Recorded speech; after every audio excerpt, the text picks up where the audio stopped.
What happens when two of the biggest action stars with different ideas fight in the ultimate rivalry? Jean-Claude Van Damme and Steven Seagal, two martial arts titans with fame, controversy, and megawatt personalities. Fans will remember one champion, and it's not what you'd think. You could beat Steven Seagal's ass with your hand tied behind your back, right? A big obese person, right?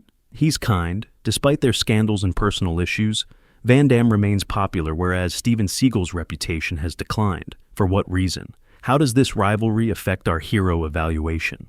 Today's film will reveal the untold story of this classic feud and address the pressing question: why does Jean-Claude Van Damme still rule despite all odds? Arnold Schwarzenegger and Sylvester Stallone ruled 90s action films. While these two icons had a friendly rivalry, Van Damme and Seagal had a different dispute. It was emotional, personal, and explosive. Not only who could do the finest action scenes, pride, ego, and the true question of who was tougher were at stake. We'll explore how this rivalry began and why supporters still care decades later. Our tale begins before Hollywood arrives. Van Damme and Seagal had quite different backgrounds. Jean-Claude Camille François van Werenberg, Van Damme, was born in Brussels, Belgium in 1960. He was frail and self-conscious as a child, but his father enrolled him in Shotokan karate at 10 to strengthen his physical and mental power. This was the start of his transformation into Brussels muscles. Van Damme went beyond karate. By his late teens, he started kickboxing, which would help him succeed in martial arts and film. He won across Europe and became a fighter to watch. In 1979, he won the European Karate Championship with Belgium. He even bodybuilt, becoming Mr. Belgium in 1978. In his early years, Van Damme tried to prove he was more than a fragile child. Van Damme wanted more than martial arts. They reached Hollywood across the Atlantic. Like many ambitious actors, Van Damme struggled in the US in the early 80s. He delivered pizzas while auditioning for lesser roles. While playing the villain in No Retreat, No Surrender in 1986 was his major break, and Bloodsport 2 years later was his breakthrough. Van Damme battled hard to release Bloodsport, even helped re-edit the film. It was an instant cult classic when it hit theaters. Audiences liked Van Damme's underdog story, like his life. His powerful kicks and trademark splits made him Hollywood's next martial artist. On the other side of the world, Steven Seagal was also making an impact, but the paths were very different. Stephen Frederick Seagal, born in 1952 in Lansing, Michigan, was drawn to martial arts at a young age. His career began after his family moved to Fullerton, California. Seagal began karate at age 13 under Fumio Demura, a famous martial arts master. But karate wasn't his calling. Unlike most Westerners at the time, Seagal came to Japan in the early 1970s to pursue Aikido, which stresses utilizing an opponent's energy against them. Japan transformed Seagal. He studied under teachers like Koichi Tohei and immersed himself in the culture, earning his black belt. Seagal was the first foreigner to establish an Aikido dojo in Japan after he returned to the US. Now, Steven's ex-wife running that Osaka dojo may disagree, but we won't let the reality ruin a nice story. Anyway, back to our narrative. Seagal entered Hollywood more smoothly than Van Damme, who struggled with low-budget projects. He made his acting debut in 1988's Above the Law, thanks to Hollywood elites like super agent Michael Ovitz. So many stories exist about how you got into Hollywood. Your old student Mike Ovitz took you to Warner Brothers. You impressed Warner Brothers with an Aikido demonstration, and Steven Seagal became a movie star. Is it? I hate to say it, but yes. Seagal's somber on-screen persona and Aikido-inspired fighting technique made him stand out in the action genre. Not just another muscle-bound action star. This serene, almost supernatural martial artist could throw bad guys with a flick of the wrist. Both men seemed prepared to become action film superstars in the late 80s and early 90s. Fandom's Universal Soldier, Kickboxer, and Time Cop topped the box office, while Seagal's Hard to Kill, Mark for Death, and Under Siege did the same. They were on fire until the rivalry heated up. To understand their competition, you must first understand how different their martial arts styles were on and off screen. Myself and Steven Seagal are distinct, and I think we're the new action stars. He's great, Fighting choreography was high-octane and visually stunning under Jean-Claude Van Damme. His kickboxing training, suppleness, and athleticism developed a dynamic approach viewers appreciated. He did high-flying kicks, spinning heel strikes, and the famed splits for the camera. Each attack in Van Damme's battle scenes was expertly timed for maximum visual impact, like a dance routine. However, Steven Seagal's style was the opposite. Aikido was about using opponents' momentum against them. Fighting sequences were brutally effective for Seagal. No flash or extraneous movement. Joint locks, wrist twists, and throws helped his characters break bones and throw opponents with little effort. Some critics regarded Seagal's battles as less entertaining than Van Damme's, but others liked his gritty, grounded style. They had different combat styles to match their personalities on and off screen. Van Damme was personable and always eager to perform for fans. Seagal, meanwhile, was reticent and aloof, sometimes chastised for taking himself too seriously. This attitude difference set off their rivalry. Steven Seagal and Jean-Claude Van Damme played unstoppable action heroes, warriors who could defeat armies without breaking a sweat. But what happens when the cameras stop? How do their off-screen lives relate to their portrayal of unstoppable forces? Respect for the martial arts community drove Van Damme's success. Van Damme sparred with Chuck Norris early in his career. A curious tidbit illustrates Van Damme's humility and eagerness to learn from master martial artists. He was willing to work hard and advance. His admiration for other martial artists made him appear to respect the tradition. Seagal, however, approached it differently. Seagal criticized Chuck Norris and challenged his friends and colleagues in one of his first major interviews. Seagal was known for creating enemies early on, and that aggressive nature carried over off-screen. Seagal also attacked his opponent Frank Dukes in an LA Times interview. The same Frank Dukes who inspired Van Damme's breakout role, Bloodsport. Steven Seagal said anyone teaching ninjutsu in America is a phony, although only actual ninjas know it. It was risky and cemented Seagal's martial arts lone wolf status. How good is Seagal? Honestly, I don't know. I don't know, Steven. I've met him once. Jean-Claude's decent. It's not obvious from his film martial arts. In most Seagal films, the action is close up. Visibility is lacking. Everything gets clipped quickly, so you can't see what he's doing. I know Van Damme well since he trained with me for a year and a half when he came from Brussels. Steven Seagal's early attacks on Chuck Norris and Frank Duke showcased his lack of alliances and self-confidence. One started his career sparring with legends, while the other publicly challenged them, highlighting the fundamental disparities in how Van Damme and Seagal approach stardom.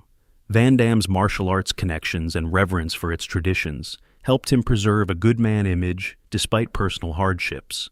However, Seagal's confrontational style earned him a contentious reputation for years. The personal life of Van Damme has been a roller coaster. Despite his international fame, he struggled with marital troubles, substance misuse, and a public battle with addiction in the 1990s. Van Damme's real life resembled his character's comebacks, but he's maintained a decent guy image. His later openness about his troubles and willingness to poke fun at himself in films like JCVD helped audiences see him as a relatable figure who overcame his demons and came out stronger. Fans could pull for Van Damme in real life because of his vulnerability and progress. Van Damme always tried to improve, despite his weaknesses. Over time, his flawed yet likable character has matured, making him an action star people respect and care about. However, Steven Seagal's off-screen persona is more controversial. His public reputation suffered over time, despite his early career as a mysterious, almost magical martial artist. Seagal's public reputation has been marred by allegations of misconduct, confrontations with fellow martial artists, and misleading claims about his skills. Seagal's attempts to appear invincible off-screen often backfired, unlike Van Damme's. Because he won't own his mistakes, he's become more isolated and his reputation has worsened. These tales were shaped by media and fans. With his self-deprecating humor and openness, Van Damme showed his humanity. However, Seagal maintained an untouchable reputation, and any flaws in that character just reinforced the idea that he was hiding something. The difference between these two guys shows how much the public loves humility and self-awareness in heroes, and how rapidly a hero can collapse when they don't. Van Damme and Seagal have had some oddball situations throughout the years. The characters they played on TV occasionally manifested in unusual ways in real life. Consider Van Damme's little-known dispute with actor and bodyguard Chuck Zito. The two reportedly fought over scores at Gentlemen's Club in 1998. Former boxer and Hells Angels member, Zito allegedly knocked Van Damme unconscious with one punch. The story is so ridiculous that you'd believe it was manufactured, yet a fight actually happened. But Van Damme wasn't knocked out with a single punch. Van Damme admitted to taking a L that night on the Howard Stern show after Zito told the story. However, there's the urban legend about Seagal and Juno Jean Labelle, the late grappling master. That story is well known, but Seagal boldly claimed that no one could choke him out while filming Out for Justice. Labelle, a great stuntman and martial artist, tested the theory. According to the story, Labelle choked Seagal, who passed out and soiled himself. Most accounts of this incident are overblown, and some insist it never happened. I have at least 2 videos on this channel regarding what Steven witnessed, but it's become martial arts folklore. Of course, Steven Seagal denies the occurrence, but like most fantastic legends, it persists, adding to his bizarre public persona. For better or worse, Van Damme and Seagal got involved in these crazy, often ludicrous stories that boosted their fame. Their feuds, confrontations, and public scandals became Hollywood mythology, giving fans enough to talk about and laugh about. On the Arsenio Hall show, they had separate interviews that started their rivalry. If you fought Steven Seagal, who would win? Under or above the belt? Explain that now. It's simple. No idea. Above the waist. Above the waist? Yes. Yes, me. How would you have answered below the belt? Yes, me. Wonderful man. Seagal's early 1990s criticism of Van Damme's credentials caused a furor. Seagal dismissed Van Damme's competitive record when asked about his martial arts peers, hinting that it was debatable whether he had ever been a champion. Van Damme mainly kept his cool in interviews, occasionally joking, but he never joined Seagal's argument. You can beat his ass, right? Not a true karate man, right? No idea. His limb is immobile. Lift his leg over his limb is immobile. His leg couldn't hit you in the nuts, could it? His leg barely lifts to walk, right? Right. Jean-Claude? Maybe. I don't know. He's kind. There were allegations that the two were secretly raging at each other. Van Damme, ever the competitor, wanted to fight Seagal. Things continued. Van Damme told The Telegraph in 2023 that Sony Pictures co-president and CEO Peter Guber offered both stars $20 million apiece to fight in a Las Vegas sporting event in the early 1990s. The premise was simple. 2 action stars with a real rivalry fight lived for millions of fans. Steven Seagal declined, while Van Damme was ready. Van Damme said Seagal had refused to fight him 3 times, which was unusual for someone who had publicly started the fight. Seagal's rejection fueled accusations that his on-screen tough guy persona didn't reflect his real-life conduct. But tensions were rising behind the scenes. Stallone said the rivalry nearly erupted at a late 1990s gathering. Van Damme addressed Seagal and challenged him to a fight, tired of his aggressive language. He waited 2 hours outside for him. Seagal apparently left the gathering without participating. Van Damme pursued Seagal to a Miami nightclub later that night, purportedly still wanting to settle the score. Seagal bolted again, so no punches were fired. Instead, the encounter stoked rumors and sealed their public animosity. Not only who had better screen moves anymore, it was personal now. Fast forward to now, and fans still talk about the rivalry. A survey was recently held to get your input. Who would win a real fight and have the greater film career in their prime? The outcome? At least 90% of 5,000 voters chose Van Damme. Let's examine your comments. John aspired to challenge Steve in the 1990s.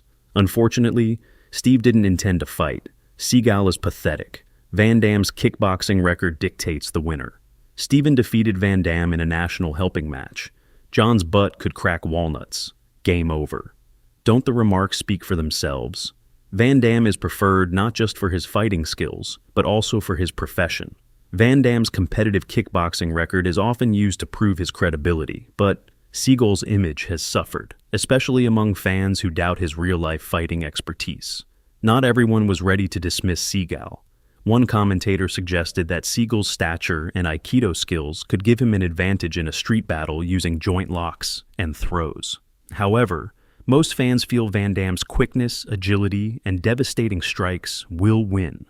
The Steven Seagal versus Jean-Claude Van Damme rivalry goes beyond martial arts and movie success. It's about the action hero myth, what they represent to viewers, and why we love them. In the 80s and 90s, action heroes transcended movies, became symbols. While fighting bad characters on film, these men fought for more. They signified strength, independence, and unyielding justice. These heroes were unshakable in an uncertain world, always getting the job done. Like Stallone and Schwarzenegger, Van Damme and Seagal used that myth. Van Damme symbolized hard labor and atonement, the imperfect hero who makes mistakes but redeems himself, while Seagal represented something different, the untouchable stoic warrior. Both fit distinct action star requirements. His fragility makes Van Damme appealing. He's a fall and rise figure on and off the film. His honesty about his addiction, weaknesses, and humanity makes him sympathetic. People forgive him because they see themselves in him. Imperfect, yet trying to improve. Untouchable Seagal, however, has built a reputation. His roles and off-screen demeanor are based on the belief that nothing can injure him. While enticing in a fictitious action hero, it's harder to relate to in real life. When Seagal's armor cracked, fans found it tougher to relate with someone who looked afraid to display weakness. Both men in the action hero myth are at the heart of this competition.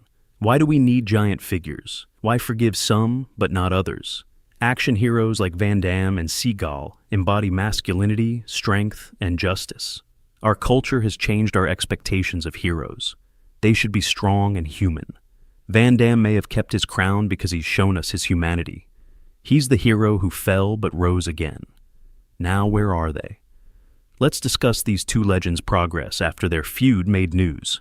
Jean-Claude Van Damme's acting has improved surprisingly.